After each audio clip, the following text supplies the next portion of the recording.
On November 27th, last fall, just a Monday after Thanksgiving, I celebrated my 49th birthday. Very exciting. Not really. I mean, one of the things I figured out is at 49, I have a lot to be thankful for, but the birthday itself isn't very exciting. It's kind of like celebrating your 22nd birthday if you're in college or something like that. It's just not as big a deal as last year's or something like that. So on November 27th, I began to wonder, how is 49 going to be any different from 48? Will anything have changed just because I've completed my 48th lap around the sun? Is anything going to be significantly different? Now, some of you may have been asking that same question just a few nights ago on New Year's Eve. Was New Year's Eve different this year? Did you watch the ball drop? Did you maybe have a toast with friends? Did you sing Auld Lang Syne? Did you stay up all night, or did you do like we did and essentially celebrate New Year's in Paris, which is around 5 or 6 o'clock in the afternoon, and then went to bed at a reasonable hour? We didn't even buy fireworks, and I'm from South Carolina. I am from the land of unrestricted fireworks, and we didn't even bother. We actually climbed up on our roof and watched it for sand and downtown, and it was a lot of fun, but there were no powder burns or anything. It was great, but it was very low key. But the question is, how is 2018 on a personal level going to be any different for you than 2017? I mean, obviously in our house we're going through huge changes because of my new role here at the church, but on a much more human level, on a personal level, on an emotional level, in terms of my kids. How is 2018 going to be any different from 2017? Well, let me ask you a similar question. How did things look in the year 2091 BC? How did things look in 2091 BC? That was the year that God said to Abram, I will make of you a great nation, and I will bless you and make your name great, so that you will be a blessing. 2091 BC was the years that scholars attribute to the call of Abram. Now, leading up to this story, leading up to chapter 12, for 8 chapters, that is since chapter 3 of Genesis, for 8 chapters and thousands of years, the Bible reports that humanity suffered a total collapse. After having been pronounced good in the Garden of Eden, everything had absolutely gone to heck. I mean, think about the story of Noah. Noah is the one righteous man, or the one decent man left on the planet, according to Scripture. And everyone around him was in total rebellion against God, total indulgence in themselves. There was just obscure and weird commerce between earthly and demonic powers and angelic powers, and there were really no good boundaries between what is good and what is right, what is heavenly, what is nefarious or what is diabolical, what is human, and what is out of bounds. And so God decided to take care of the problem. And then, even after Noah, God through Noah reestablishes humanity through Noah's family, we just have, just a couple chapters later, the Tower of Babel story. Tower of Babel illustrates the severity, again, of the degeneration of man, a degeneration marked by humanity attempting to play God. That's why they built that tower. That tower, that ziggurat, as they call it, is like a staircase. It's literally a staircase to heaven, a tower to put them in the precincts of God. And so again, we see that the humans, the people that God has made, are trying to be God, even after they've been saved through Noah. But then everything changed at the beginning of chapter 12 of Genesis. Here, humanity is once again in utter calamity. But in the beginning of chapter 12 of Genesis, we begin the story of God's regeneration of mankind. And the regeneration or rehabilitation of mankind begins with one family. Now, a friend of mine once told me, you know what, I love humanity, but sometimes I just can't stand people. I have a friend who's a pastor in West Virginia who will occasionally, if he has something hard to say to his church, will say, you know what, I love all of you, and some of you I even like. You know, we all know. How many of you all have problems in your life? How many of those are people problems? Yeah, I rarely have problems with my wheelbarrow that I can't fix. But the ones that I have with people, those are more challenging. Well, there were people problems. And as we consider those people problems, we might think that the Bible is telling us in the 12th chapter of Genesis that God couldn't stand humanity. But there are some people that he really likes. Now that's a little harsh. I think God loved humanity. That's what John 3:16 tells us. But we also understand that God could not stand their behavior. That's what we see in the story of the flood. That's what we see throughout as he rebukes them. And that's what we see in the story of Abraham. It's not that he hated humanity, but he certainly did not like what humanity was doing, either with his creation or with themselves. And even though God was disappointed with humanity, it seems that there are some people that he still likes. And Abraham was a person that God liked. The Lord chose Abram and singled him out, and to paraphrase God's promises, he said to him, I want you to leave the security of your country and home and go to the place that I will show you. I will make of you a great nation, and I will bless you so that you will be a blessing. And though you have no land, I will give you a land. And though you and your wife Sarai are old and have no children, I will give you a son. And no longer shall your names be Abram and Sarai, but Abraham and Sarah. We're going to talk about that. I'm kind of summarizing the promises, but we're going to talk about that later. I will give you the land of Canaan, and kings shall come from you. I will establish my covenant between you and me and your offspring throughout their generations. I will be God to you and your offspring after you. And we know that Abram believed the Lord, and the Lord reckoned it to him. He counted it to him as righteousness. God had a plan to restore, to rehabilitate this creation of his called humanity.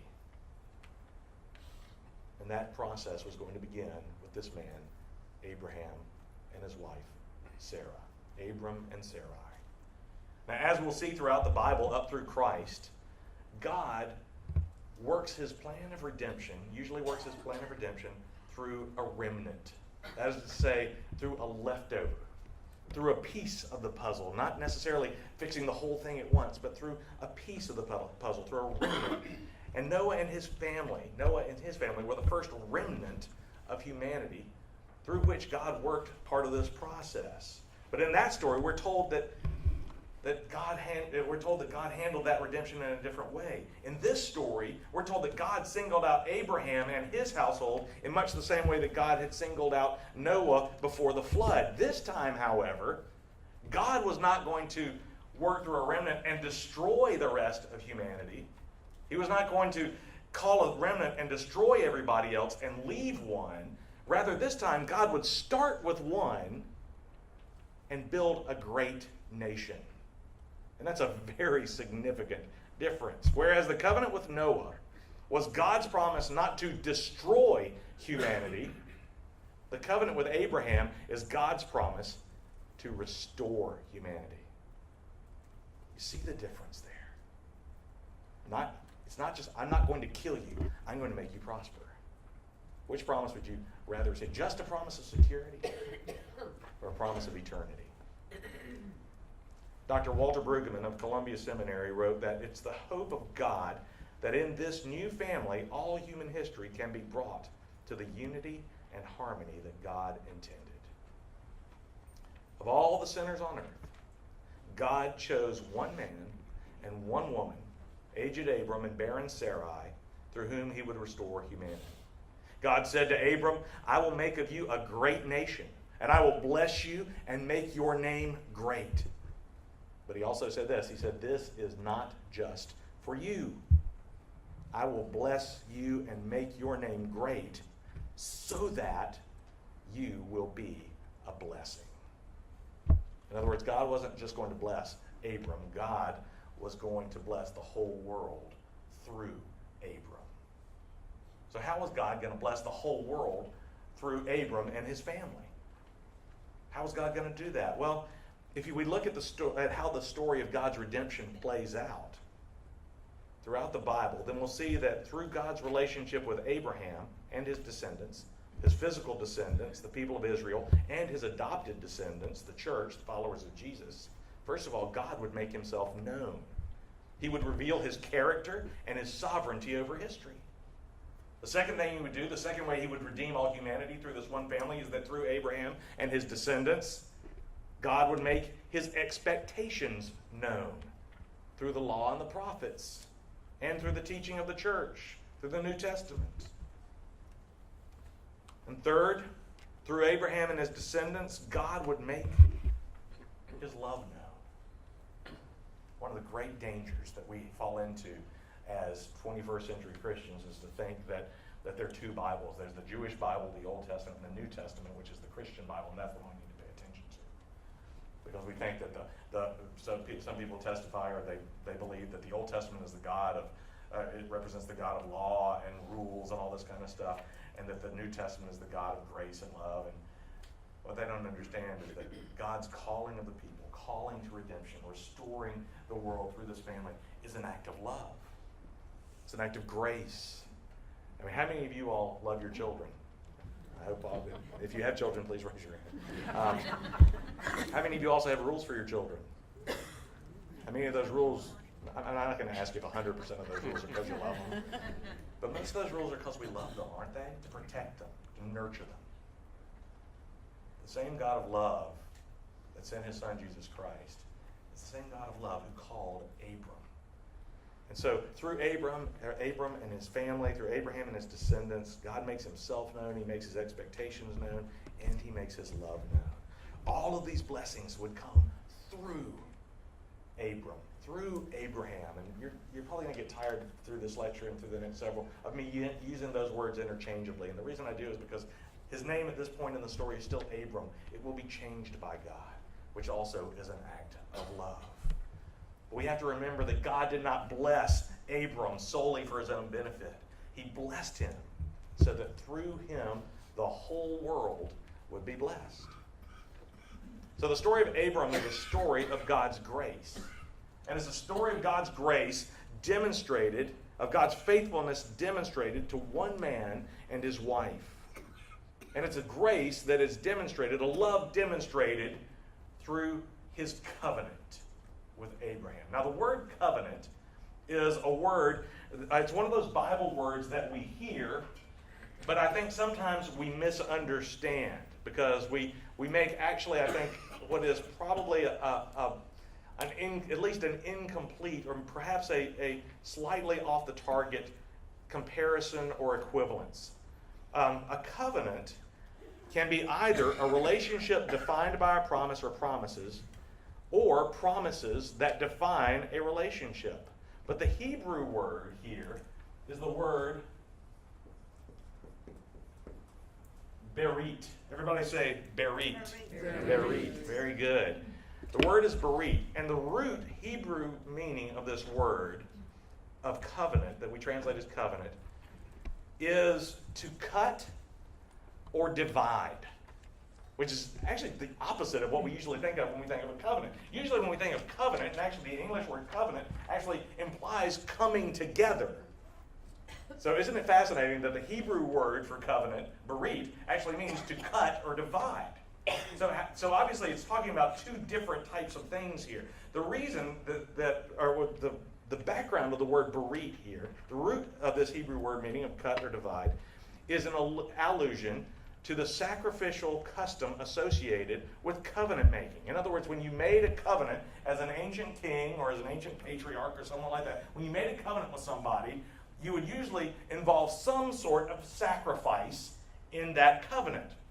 So the idea was that a covenant, a berit, is a cutting ceremony.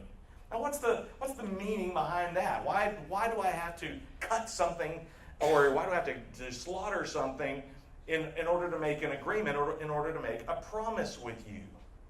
Well, when kings did it, when patriarchs did it as heads of families or whatever, the idea was to say that when I make this covenant with you, if I do not fulfill what I have promised to you, then may I be cut, may I be wounded, may I be slaughtered as this animal has been slaughtered. It is literally a promise that if I don't live up to my part of the bargain, I'm willing to subject myself to this same punishment. And we see examples of this even in the life of Abraham. In Genesis 15, 1 through 21, we see that God establishes his covenant with Abraham through an elaborate cutting ceremony. We'll get to that in a few weeks.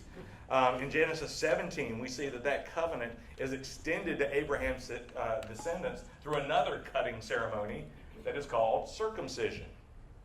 And so we see that this cutting idea is at the root of this promise-making relationship called a covenant. So the purpose of the sacrifice in a cutting ceremony was essentially for the covenanting parties to say symbolically, if I break my promise, may I be slaughtered or cut like this animal. May I suffer the same fate. Hence our expression, to cut a deal. And there's a distinction between berit and the English word covenant or contract, which literally means a coming together. In English, the word covenant signifies a mutual undertaking between two parties or more, each binding himself and fulfilling obligations. That's still in line, it's still familiar. But the word berit does not itself imply the idea of joint obligation. In other words, when you make a berit, you're not necessarily saying you have to do this and I have to do this. It's saying I'm going to do this for you. It's more like a promise than a contract. In a contract, it's always conditional. If you do this, then I will do this. A berit is, this is what I'm going to do for you, or to you. It could be a curse. And the idea is, then you make a promise to me. But the idea is, I'm going to do this for you, whether or not you do your part for me. So we see there is a slight distinction, but an important distinction here. And God enjoined upon Abraham certain obligations, but his promise to Abraham, the promises that he makes to Abraham, here called a covenant, didn't depend on Abraham's observance of these obligations, though there was always a penalty for the non-observant. What that means is that God made promises to Abram, mainly to make of him a great nation, to give him this land, and to give him this special relationship. And even when Abram failed, God did not withdraw that covenant. As we see throughout the Old Testament, even when the people rebelled, God never withdrew the covenant. He certainly punished them. I mean, there was always a penalty for breaking the covenant, for violating his law. But he didn't withdraw his promise. He didn't abandon them. His promise is good, and he said, and it's important for us to remember that. As I said, the biblical word covenant defines a new relationship. A berit defines a relationship, and it is this relationship, not joint obligation, that directs our obedience. We humans do not obey God because we're under a contractual obligation to do so. We don't obey God because we expect to get certain benefits. We do not worship God because we have promised to do so up until the party of the first part ceases to fulfill our needs. We worship God because he is our creator. Our worship, our obedience, our relationship with God is based on the fact that he is the one who created us. He is sovereign over us. And even if he promised us nothing, we would still owe him obedience and worship, devotion, and awe. Even if God made no promises to us, we would owe him everything. And we would have to respect his authority. Because the truth is, he's God. He has authority over us to bless or punish us, whether he wants to or not.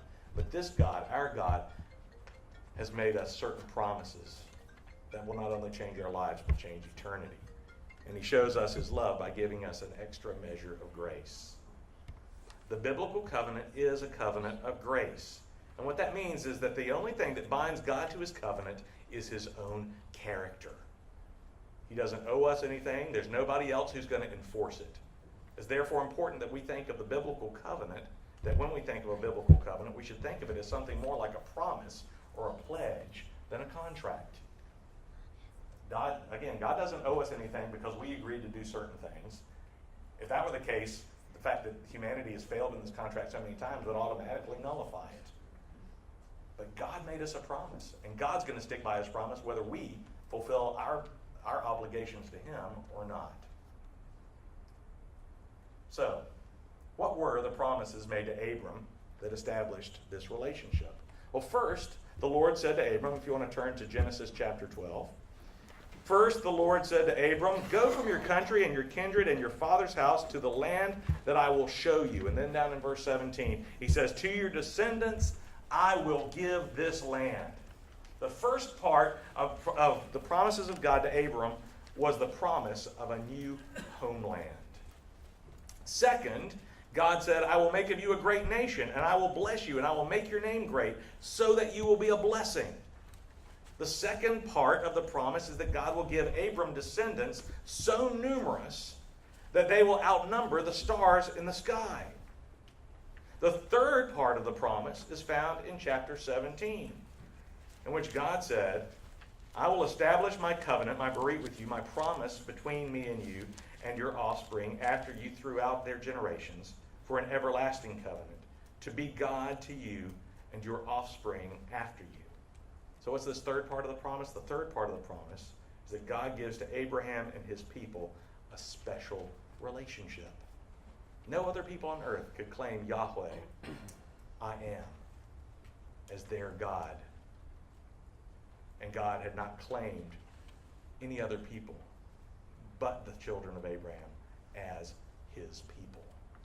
Now all of us are under the sovereignty of Lord and lordship of God as his creations.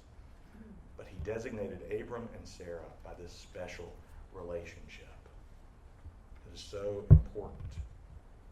They are a chosen people who enjoy a unique relationship to God. By reaching out to Abram, a sinner just like us, God showed that his mercy and love for us is more powerful than even our wickedness or ignorance. Now, according to Scripture, the most exalted feature of Abram's character, was his righteousness. Genesis tells us that when God told Abraham to drop everything, to pack up his family, to move to a foreign land, to forsake his place in the community, Abraham just did it.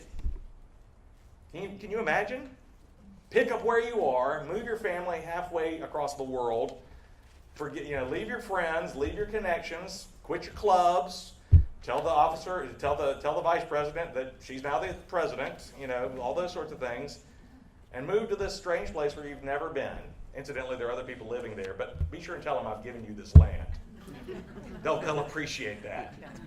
We're gonna come up with that before too long. But that's what Abraham did. God told him to do it, and he said yes. In the book of Romans, the Apostle Paul says that Abram believed the Lord, and the Lord reckoned it to him as righteousness. We hear this word righteousness. Abraham is described as righteous. Well, what does that mean? Well, righteousness is, again, another one of those churchy words that we need to make sure we carefully understand. To be righteous means to be in a right relationship with God. It means to have one's life oriented toward God.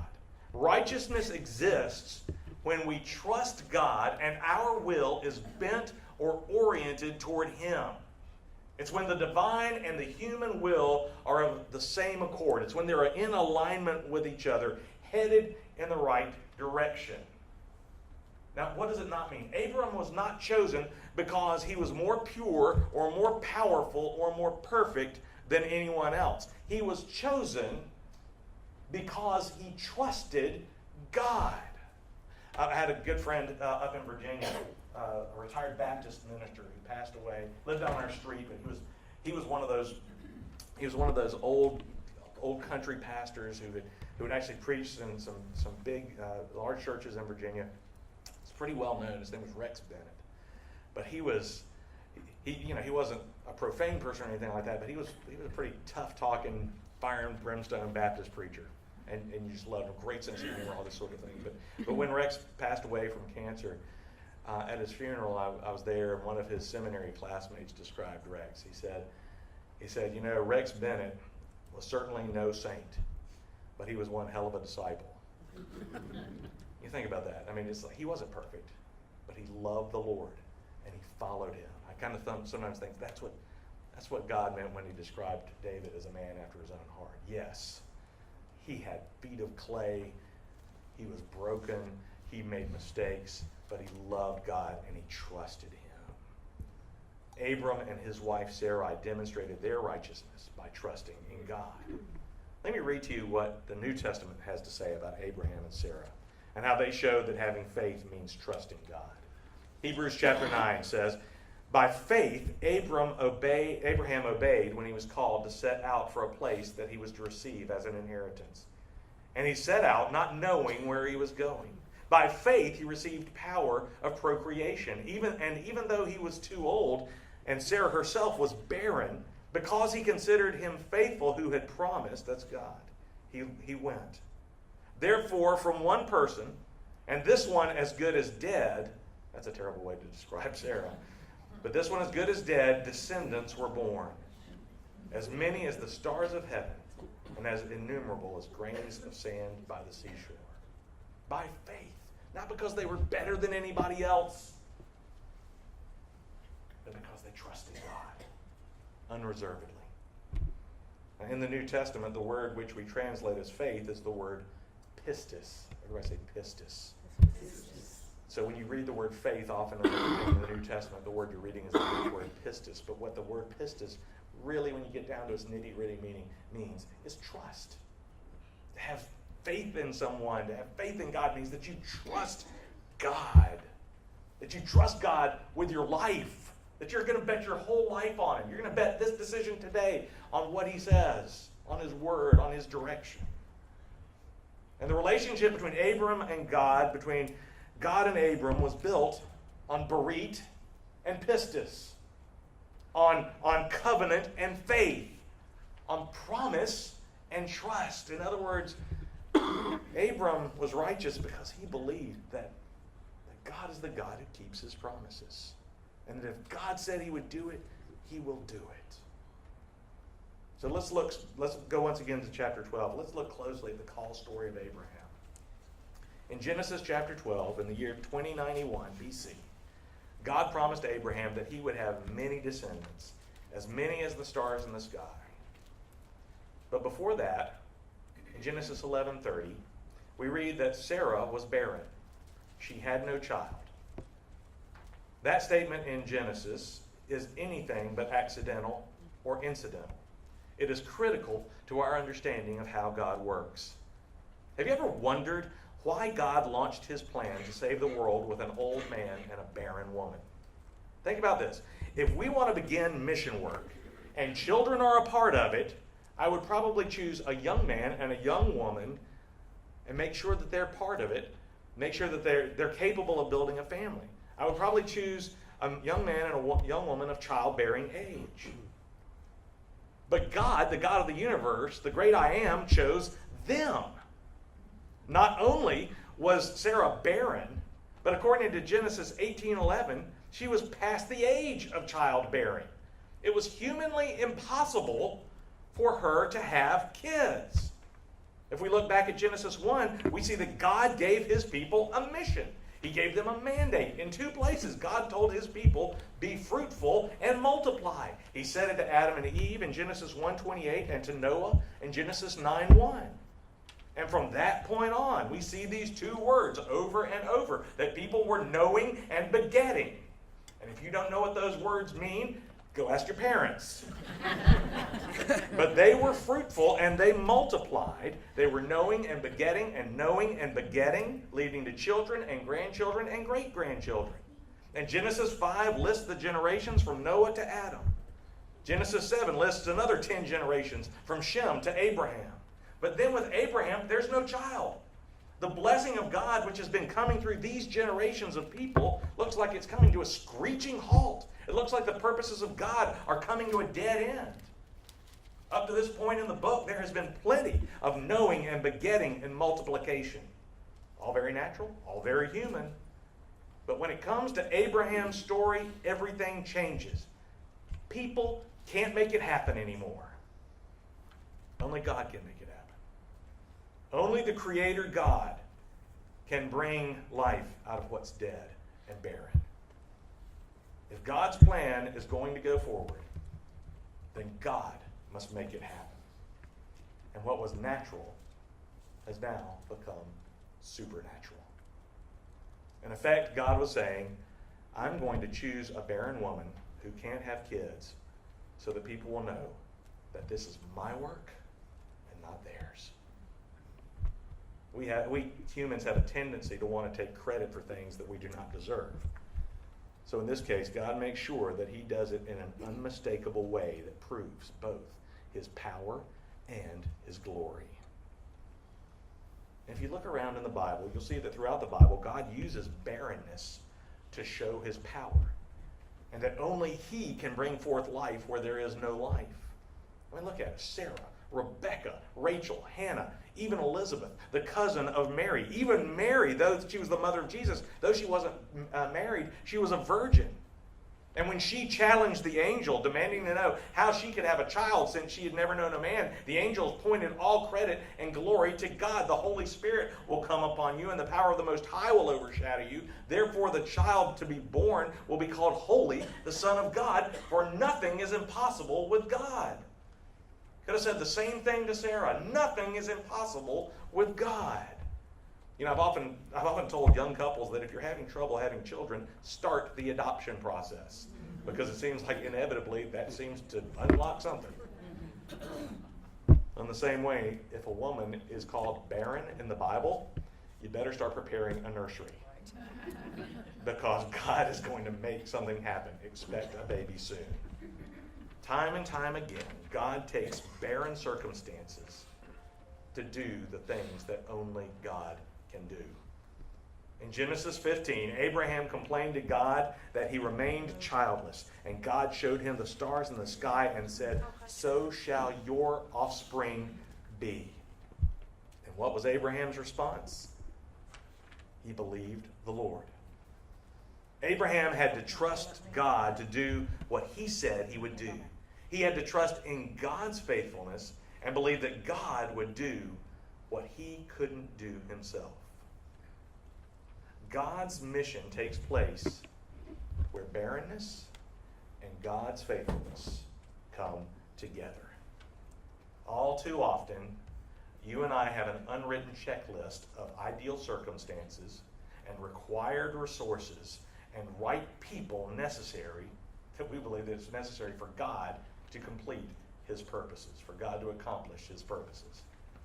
But this story is a reminder that God doesn't have any requirements. God doesn't have any prerequisites. Nothing is impossible with God. Creation ex nihilo, out of nothing. Barrenness and birth, death and resurrection. So Abraham believed that God could bring life out of deadness.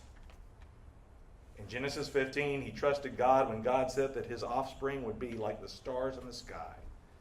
And in the year 2066 BC, God turned Sarah's barrenness into blessing.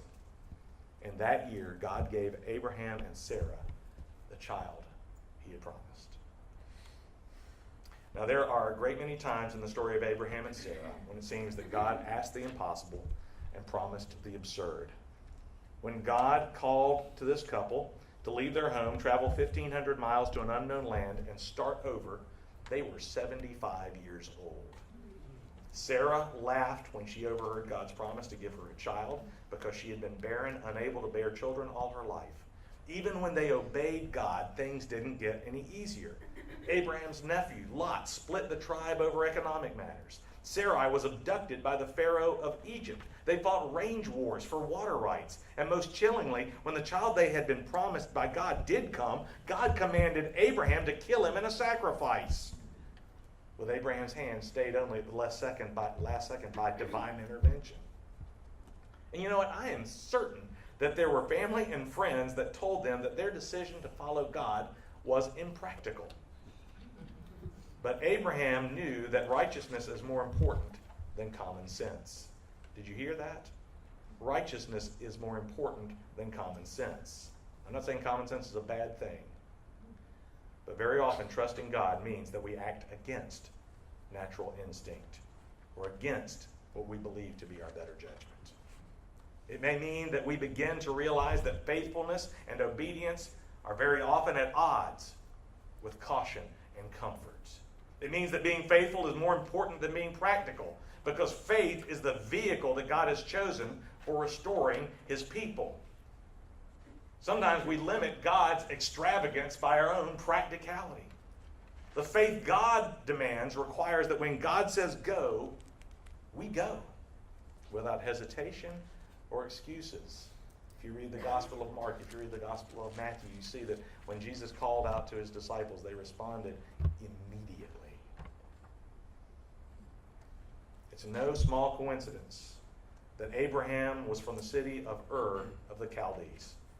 This would make him a descendant of those same people who had tried to enter heaven by building a tower, a people who, by their own power, tried to make themselves gods. The irony is that those people were great architects, great philosophers, great craftsmen, great civilizers, great scholars, and we remember none of their names, even though they had set out to make a name for themselves, as the scripture says. What a twist, that we remember the name of a man who glorified not himself, but God, and became the father of a great nation. Who was really more practical? So think about this. The covenant of Noah was a covenant that God made in which he said, I will no longer destroy humanity. But the covenant with Abraham, well, in that covenant, God promised, I will restore humanity. Abram and Sarai had every reason to believe that 2091 BC was going to be just the same as 2092 BC. Remember, you count backwards. It would probably be just like last year and the year before that and the year before that. After all, Sarai was barren. That just meant more of the same. But they didn't count on God's plan. Beginning in 2091 BC, their lives were going to be different. So how is 2018 going to be different for you? If you think it's just going to be more of the same, heads up. God may have bigger things in store for you than you can even imagine. Let's pray.